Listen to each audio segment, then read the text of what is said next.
Et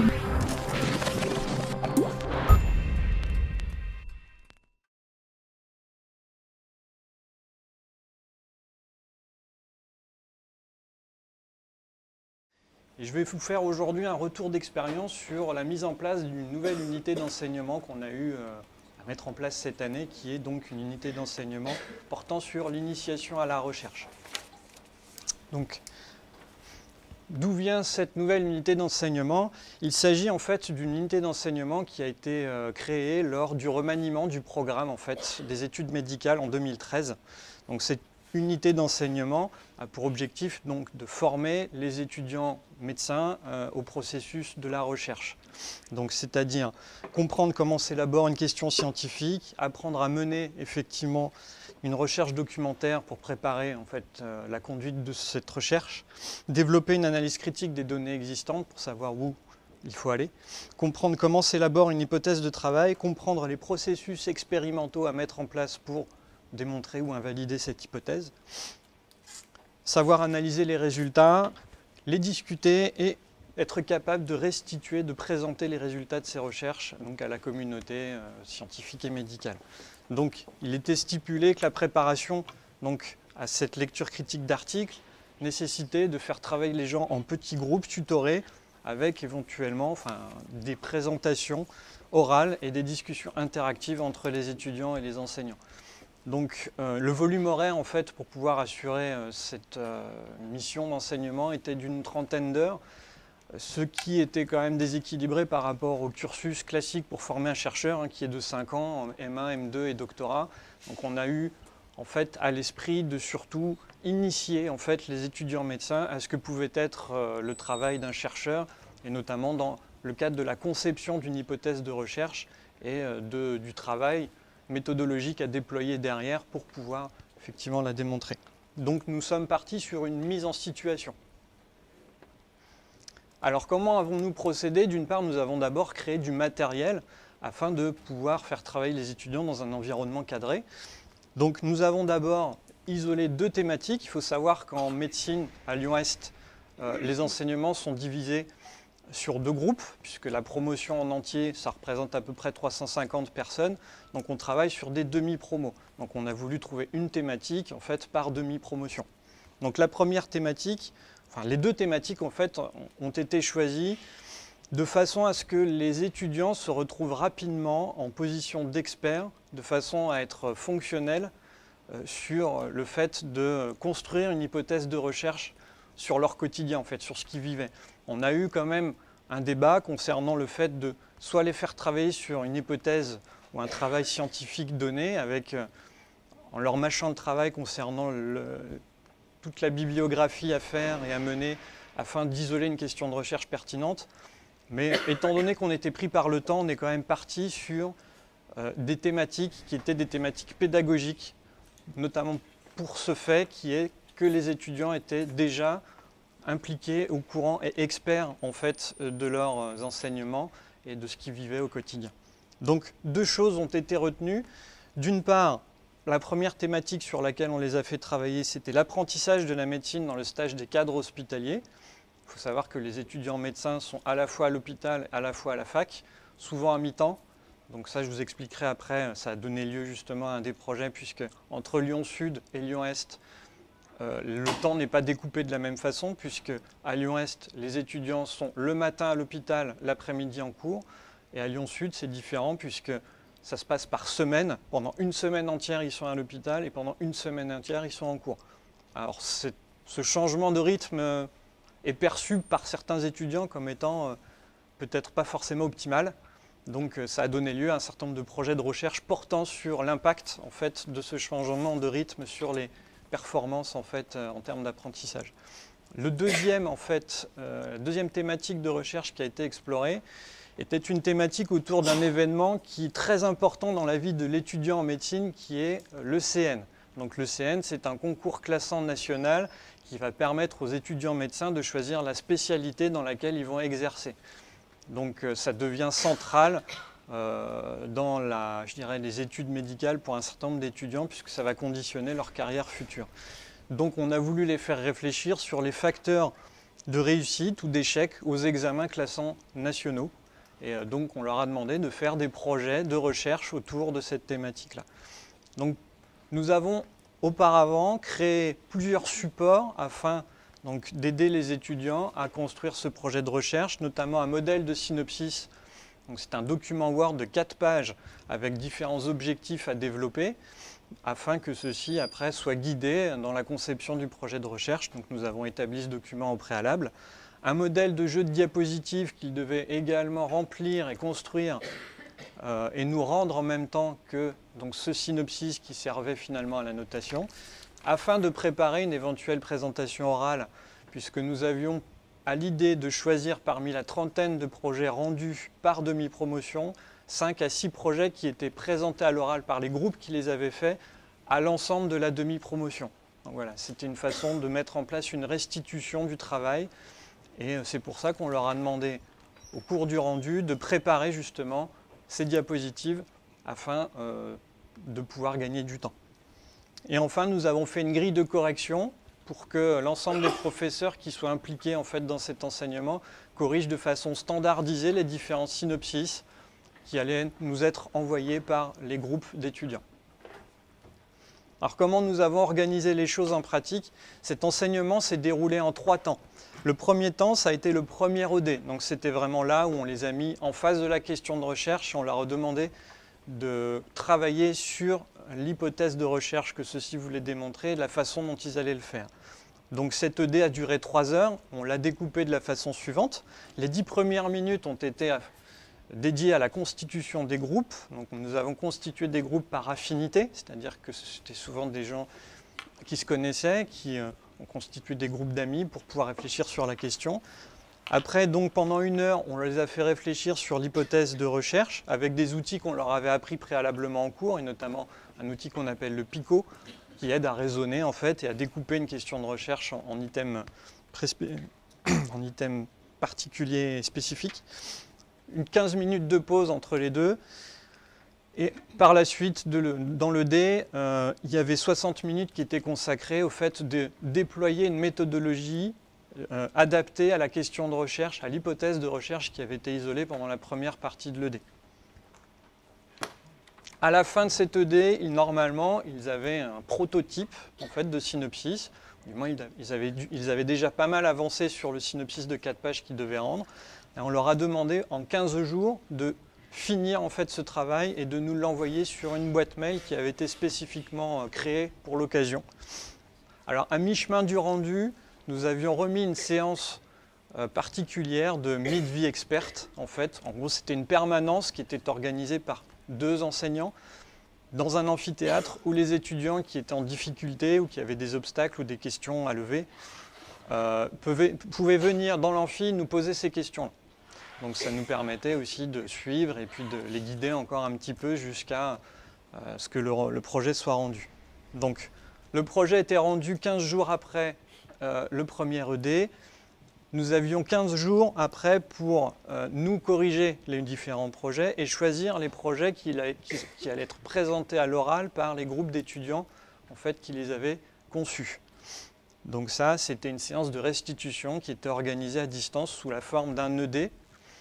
Donc un ED qui se déroulait en amphi, dans lequel nous avions fait un jury en fait, d'enseignants, 3-4 enseignants qui étaient en bas, qui modéraient et qui commentaient en fait, les différents travaux. Et après, la place était laissée aux étudiants afin que ceux-ci échangent sur le projet qui avait été fait.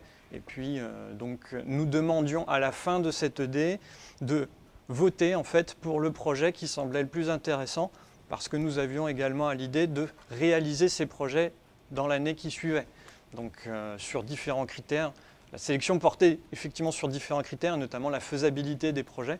Donc nous avions dès le début, dès le déploiement de cet enseignement, l'idée de faire concevoir des projets par les étudiants, mais également les accompagner pour que ces projets soient réalisés.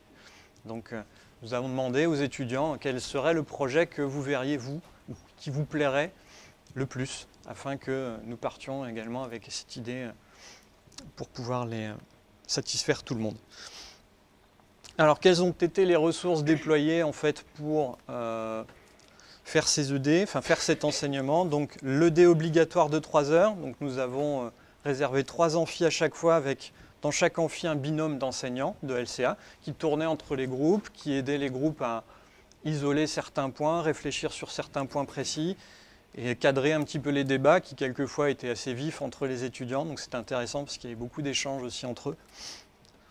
Pour la session entre la fin du premier ED et le rendu du projet, donc nous avons un amphi avec 2 enseignants qui étaient dedans et qui, en gros, répondaient aux questions que les étudiants pouvaient venir leur poser.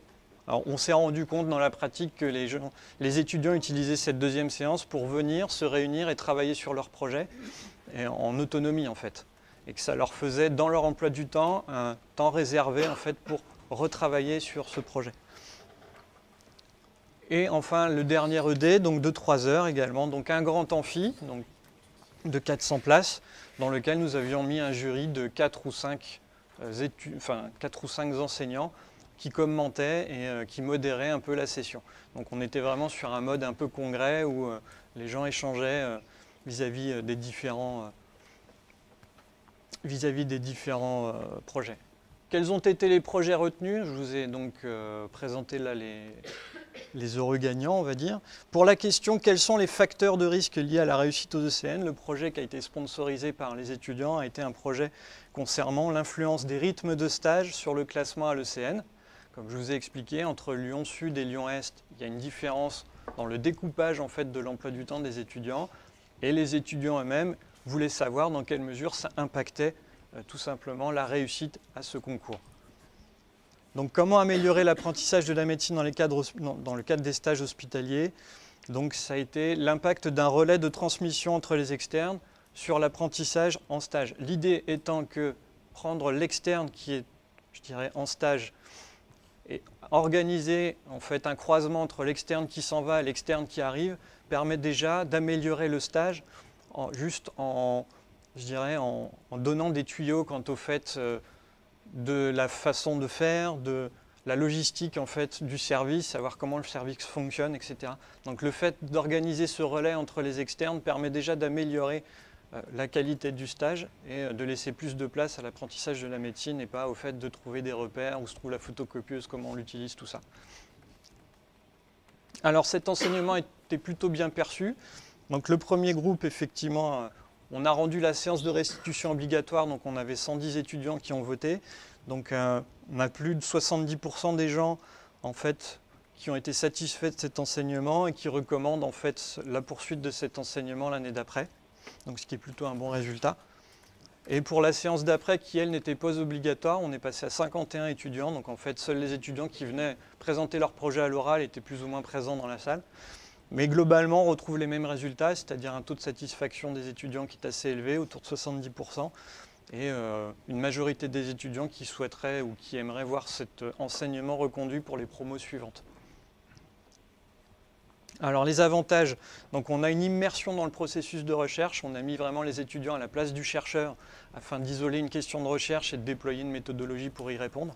Donc ça c'était plutôt intéressant. Beaucoup d'interactions, que ce soit entre les étudiants, parce qu'il y a eu de nombreux débats sur la meilleure façon de faire, sur ce qu'était une réussite à l'ECN finalement. Est-ce que c'est être bien classé? Est-ce que c'est avoir la spécialité qui nous correspond? Est-ce que c'est à la fin être satisfait de la spécialité finalement qu'on a eue au concours, quand on a fini notre internat? Voilà, c'était toutes des notions qui étaient abordées, débattues en général au sein des groupes.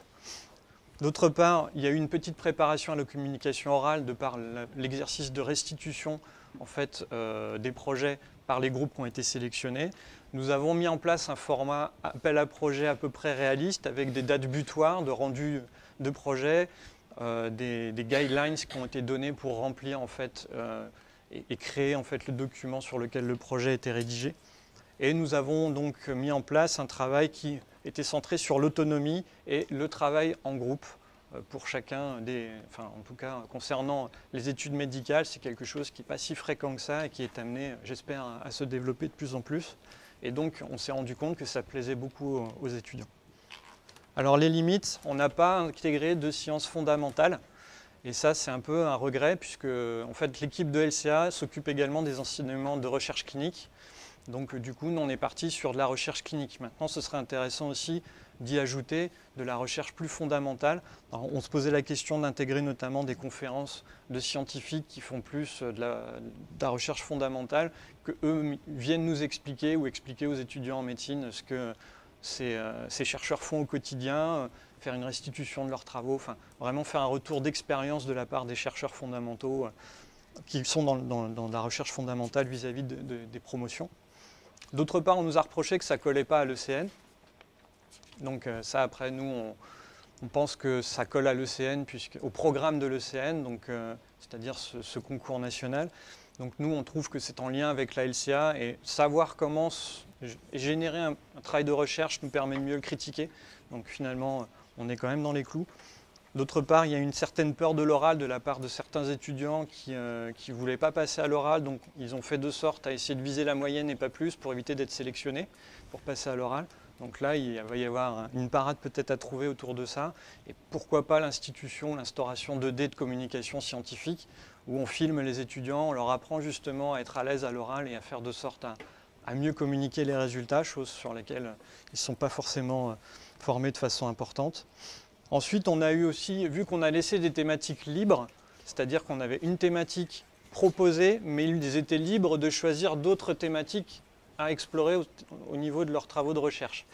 Donc on a eu quelques reprises de travaux du premier groupe sur le deuxième groupe, via le deuxième groupe. Il faut savoir que les groupes étaient décalés dans le temps, puisque le premier groupe a eu cet enseignement au mois d'avril et le deuxième groupe l'a eu au mois de mai. Donc on a eu quelques groupes de la deuxième demi-promotion qui ont repris les travaux de la première promotion. Donc on a eu une contamination en fait un petit peu au sein des groupes. Donc pour éviter ça, l'année prochaine, on va rendre, je dirais, le travail ou le traitement de la thématique proposée obligatoire afin d'éviter qu'on ait des gens du deuxième groupe qui repompent en fait des projets du premier groupe. D'autre part, il y a eu des petits soucis de présence au niveau du jour de la restitution, donc on va rendre la présence obligatoire le jour de la restitution. Et enfin, nous, au terme, je dirais, d'équipe pédagogique et d'enseignement, on va travailler sur les modalités de correction de façon à les rendre, je dirais, plus consensuelles, en tout cas au niveau des choix des projets qui seront mis en avant. Et puis peut-être aussi mettre en place un tutorat avec pour chaque groupe un enseignant référent et qui sera à même d'encadrer de façon plus appuyée le groupe qui fait le projet et pourquoi pas après y greffer une petite compétition entre les différents enseignants, à savoir, bon ben voilà, quels vont être les résultats des groupes que moi je vais avoir à ma charge et puis faire aussi monter un petit peu les choses dans ce sens-là. Donc voilà, je vous remercie pour votre attention et puis je suis disponible pour vos questions.